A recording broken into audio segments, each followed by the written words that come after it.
Esok hari, Polda Metro Jaya akan membuat simpulan tentang fakta-fakta kematian diplomat Arya Daru Pangayunan. Kami akan diskusikan ini mengingat sejauh mana kemudian kita menakar polisi akan mengungkap misteri kematian ini. Sudah bergabung di studio Kompas TV, Kabarreskrim Polri periode 2009-2011, Komjen Pol Purnawirawan Ito Sumardi. Pak Ito, apa kabar Pak?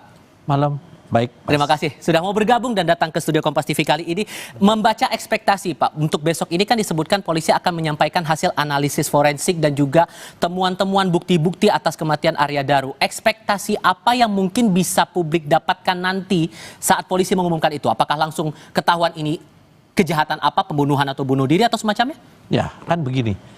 Pada saat pertama dulu pernah saya sampaikan, kematian itu kan ada yang wajar, tidak wajar. Ini kan tidak wajar. Kalau tidak wajar ada dua kemungkinan. Apakah yang bersangkutan bunuh diri ataukah yang bersangkutan dibunuh? Ya, ini adalah dua. Sehingga berangkat dari dua kemungkinan ini, kemudian polisi melakukan penyelidikan secara ilmiah atau scientific crime investigation. Nah, kemudian kita lihat tadi banyak temuan-temuan yang memang tidak mungkin disampaikan ke publik.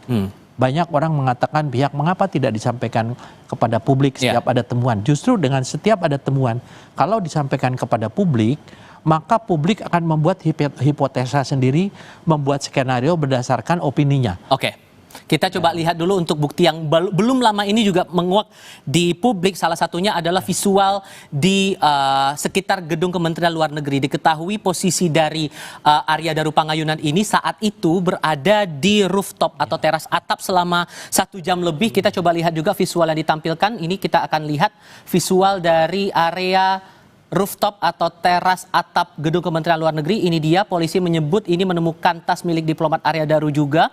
Dan yang kita lihat di sini adalah visual dari Arya Daru pada tanggal 7 Juli itu di pukul 21:43 waktu Indonesia bagian Barat dan berada di sana selama 1 jam 26 menit, Pak. Itu setelah posisi dia sebelum menuju ke indekosnya di kawasan Menteng, Jakarta Pusat. Selama itu ada analisis juga nih sebetulnya, saya juga mau dapatkan perspektif Anda. Ada yang melihat, ada yang mencoba menangkap bahwa ini tampaknya Arya lagi membaca situasi di sekitar itu sebelum kembali ke indekos. Kalau Anda baca sendiri, ini tujuannya buat apa? Kalau analisis Anda? Ya, kalau saya melihat kan almarhum ini berada di rooftop itu kan setelah dari satu tempat. Tempat pusat perbelanjaan kan ya. Kemudian kembali di sana. Kemudian kita melihat bahwa dia juga membawa tas yang setelah diselidiki atau ditemukan oleh pihak penyidik ternyata ada rekam medis. Kalau rekam medis, karena saya juga dulu pernah menjadi duta besar ya, selama 5 tahun di Myanmar, di mana almarhum juga adalah berdinas di sana. Jadi paling tidak saya juga menanyakan kepada teman-temannya pada masa lalu dan pada saat ini bagaimana yang bersangkutan kan. Ini sesuatu yang tentunya merupakan hal-hal yang mungkin perlu juga kita dalami. Kemudian kalau memang dia berada di rooftop, ada dua kemungkinan ya. Dia ingin melihat situasi yang mungkin akan memutuskan sesuatu. Nah, kemudian setelah itu tidak jadi kan, kembali ke tempat penginapan. Tetapi satu hal yang membuat saya mungkin pasti menjadi penyelidikan bagi penyidik ya. Bagaimana dia keluar membuang barang dulu kan ya. Ya, kemudian masuk kembali, kemudian terjadilah kematian tersebut.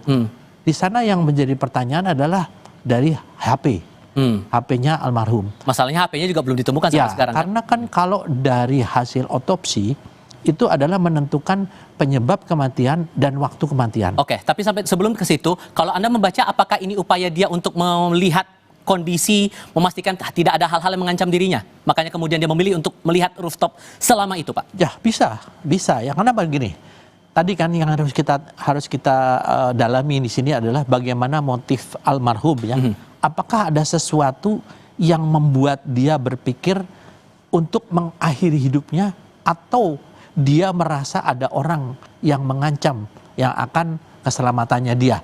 Oke. Nah, dua hal ini yang tentunya akan dirangkai oleh penyidik menjadi satu kesimpulan yang mudah-mudahan besok bisa disampaikan, sehingga tidak ada lagi pertanyaan-pertanyaan bagi masyarakat yang awam ya. Temuan barunya juga tadi Anda juga sudah sempat singgung masalah polisi yang menemukan tas milik Arya Daru di sekitar Kementerian Luar Negeri. Nah, tas itu ditemukan di lantai 12 gedung Kemenlu, tepatnya di tangga menuju teras atap atau rooftop. Nah, tas itu berisi yang Anda sebutkan adalah rekam medis Arya. Kita coba simak. Penyidik langsung mencari dan menemukan tas itu berada di atas di lantai 12 di samping tangga lantai 12. Sudah ditemukan oleh jelas nggak ya? Oleh penyelidik bahwa penyelidik menemukan adanya rekam medis korban, ya rekam medis korban di salah satu rumah sakit umum di Jakarta tertanggal 9 Juni 2025. Ya, saya tidak bisa menyampaikan apa isinya, tapi intinya ditemukan rekam medis milik korban, ya, di mana di situ berbunyi tentang rawat jalan dari penyakit yang dialami oleh korban. Temuan rekam medis ini terlepas bahwa Anda juga sudah menyebutkan analisisnya karena memang posisinya sebagai diplomat, tapi adakah maksud untuk menyampaikan pesan tertentu dengan meninggalkan itu di sekitar Kemenlu, Pak?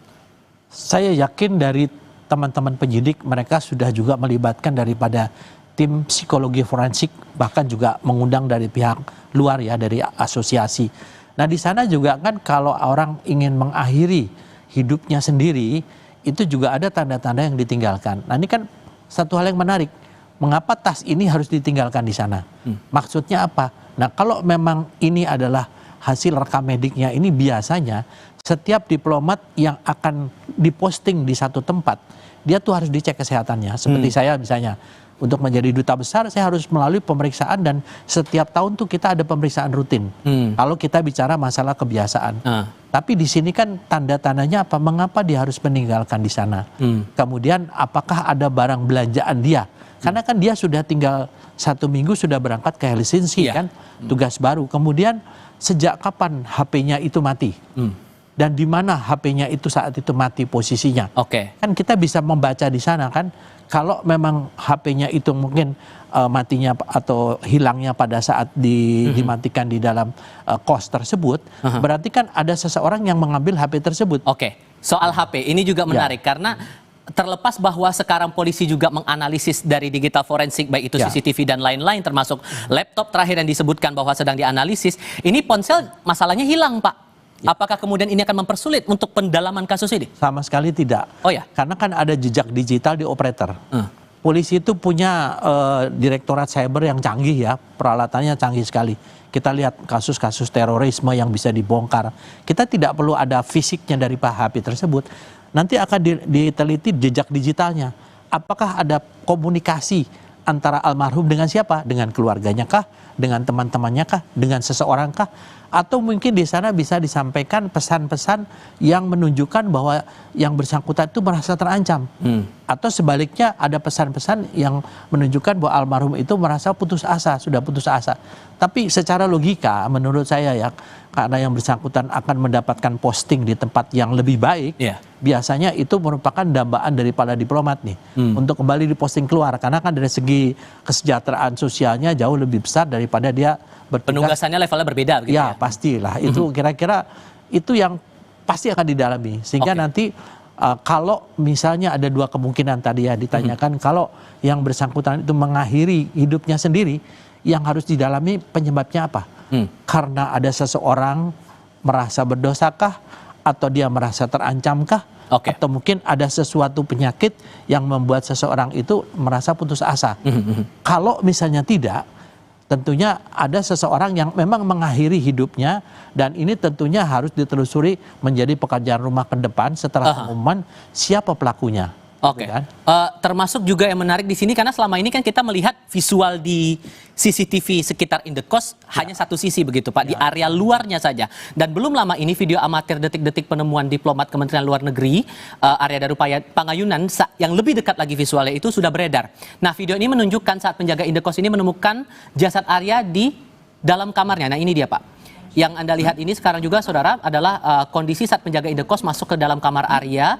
Penjaga Indekos membuka selimut dan menemukan jasad Arya dengan kondisi kepala terbungkus lakban. Nah sang penjaga Indekos yang kaget kemudian meminta rekannya untuk mengambil visual atau mengambil foto. Ini visual yang lebih dekat lagi, coba diambil oleh rekan dari penjaga indekos ini. Soal kondisi muka terlilit lakban dan respons dari penjaga indekos ini harusnya secara logika bisa cukup membantu untuk penelusuran kasus ini lebih mudah lagi ya Pak ya? Ya, saya melihat dari perspektif saya, pada saat penjaga itu mencongkel, dia kan memegang HP. Ya. Dia melihat HP, kemudian dia masuk, keluar, temannya pergi kan, dia masih memegang HP. Kalau di sini kan dia tidak memegang HP. Berarti ada jeda, ada waktu di mana dia harus meninggalkan HP atau dipegang siapa, atau pada saat dia melihat jenazah itu siapa yang memegang HP itu. Kan waktu dia masuk, kita bisa melihat ya mungkin dari cuplikan video itu, Ya, ini. dia memegang HP kan. Nah, terus yang itu juga memegang HP kan, nanti bisa kita lihat si penjaganya ini kan tapi kemudian dia masuk tidak pakai HP gitu ya. Berarti kan boleh dikatakan yang mengambil gambar ini adalah mungkin temannya itu kan. Temannya itu siapa? Tentunya pasti sudah diminta keterangan oleh teman-teman penyidik ya. Demikian. So kalau melihat fakta-fakta tadi Pak, ditambah lagi dengan analisis yang disebutkan sudah dipegang juga oleh pihak Polda Metro Jaya, hasil laboratorium forensik ini sudah dipegang juga, tinggal menunggu untuk dianalisis bersama dengan para ahli. Harusnya duduk perkara kasus ini, kasus apa, udah ketahuan dong? Ya jelas ya kan semua. Tapi persentasenya berapa besar kira-kira ini udah ketahuan? Ya kalau menurut saya ya kemungkinan besarnya ya itu antara di atas 50 mungkin ya. Kemudian satu peristiwa yang mungkin dikaitkan dengan bagaimana seseorang itu merasa tertekan, mungkin dia merasa malu atau merasa berdosa ya. Tapi kan kita harus melihat kembali kepada kelaziman. Kalau seseorang mengakhiri hidupnya itu dalam keadaan terbungkus plastik kemudian dilakban, apakah masih punya kesempatan buat yang bersangkutan itu misalnya untuk masuk tangannya ke dalam selimut, ini rapi gitu ya. Nah, karena semua ini bisa saja terjadi. Kalau dikatakan pintu itu terkunci dari dalam, itu ada beberapa orang yang menyampaikan pendapatnya itu dengan sangat mudah bisa dilakukan. Saya sependapat. Ya, karena berbagai kemungkinan ini dikaitkan. Jadi ibaratnya tadi yang di Kemlu itu termasuk dari pusat perbelanjaan itu satu puzzle. Puzzle lainnya adalah hasil forensik. Puzzle lainnya adalah hasil digital forensik, yaitu dari CCTV maupun dari HP, pembicaraan HP. Tapi dari sekian banyak itu yang jadi titik balik bahwa ini kasus udah jelas kasus apa, dari bukti yang mana Pak? Ya, yang jelas daripada otopsi. Karena kan otopsi itu menentukan penyebab matinya orang itu dan waktunya. Kalau misalnya yang bersangkutan dari hasil pemeriksaan torak misalnya ya, itu dari paru-paru, dia seperti orang tenggelam. Dia sudah meninggal sebelum dilak berarti itu kasus pembunuhan 100% ya. Tapi kalau misalnya yang bersangkutan itu meninggal karena kehabisan napas karena tertutup, ada dua kemungkinan. Apa tuh? Yang bersangkutan itu mengakhiri hidupnya atau diakhiri hidupnya oleh seseorang. Keyakinan Anda lebih besar cenderung kemana? Saya tidak bisa mengatakan karena bagi saya 50-50 ya. Tentunya kan setiap orang punya persepsi sendiri ya, punya perspektif sendiri. Saya pun juga sebagai mantan penyidik, saya juga punya perspektif. Tapi bagaimanapun juga saya melihat kerja daripada anggota Polda Metro ini luar biasa.